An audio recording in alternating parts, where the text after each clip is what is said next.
আজকে হলো শুভাঙ্গীর জন্মদিন, মানে এই পাগলিটার জন্মদিনে, মানে কিন্তু দুদিন আগে চলে গেছে। আমরা কিন্তু লেট সেলিব্রেট করছি, মানে 27, মানে আজকে 28 তারিখে কেকটা কাটাচ্ছে। এই কারণে বলছি 25 তারিখে ছিল প্রচণ্ড বৃষ্টি, তারপরে পরের দিনে ও আসতে পারেনি। যাই হোক, সব মিলিয়ে আমাদের কিন্তু লেট হয়ে গেল, কিন্তু যাই হোক লেট হলো কিন্তু খুব ভালোভাবে সেলিব্রেট করা হলো। জানি এটা একটা মানুষের ইমোশন, সেই ডেটে করলে আরও বেশি ভালো লেগে। কিন্তু নিরুপায়, এত বৃষ্টি কেক আনতে যাবো কি, আমি স্যালাডই সেদিন আসতে পারিনি। আর তারপরের দিন শুভাঙ্গীর পায়ে চোট লেগে গেছে বলে শুভাঙ্গীও আসতে পারেনি। তার ফলে হলো কি আমাদের পোস্টপন হয়ে গেল ওটা।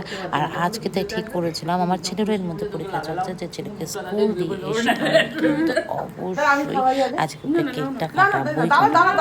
ও কিন্তু মানে পায়ে লেগেছে বলে একটু ওর শরীরটা খারাপ, ঠিক নেই, তো শুয়েছিল। তো আমি এসেছি, বৃষ্টিকে বলেই দিয়েছিলাম আগে থেকে যে সবটা করে, বৃষ্টি একমাত্র সব জানে আর বান্টি সবটা জানে। তারপরে করলাম কি বলতো, তারপরে ওকে কেকটা নিয়ে ঘরে সাজিয়ে দিয়ে সুন্দর করে তারপর কিন্তু সেলিব্রেট করলাম। খুব মজা পেয়েছে এইরকম, কিন্তু সারপ্রাইজ পেতে সবারই কম বেশি ভালো লাগে। আমার তো ভীষণ ভালো লাগে, কার ভালো লাগলো না লাগলো জানি না। আমার বার্থডে থেকে উইশ না করলে আমার মন খুব খারাপ হয়ে যায়।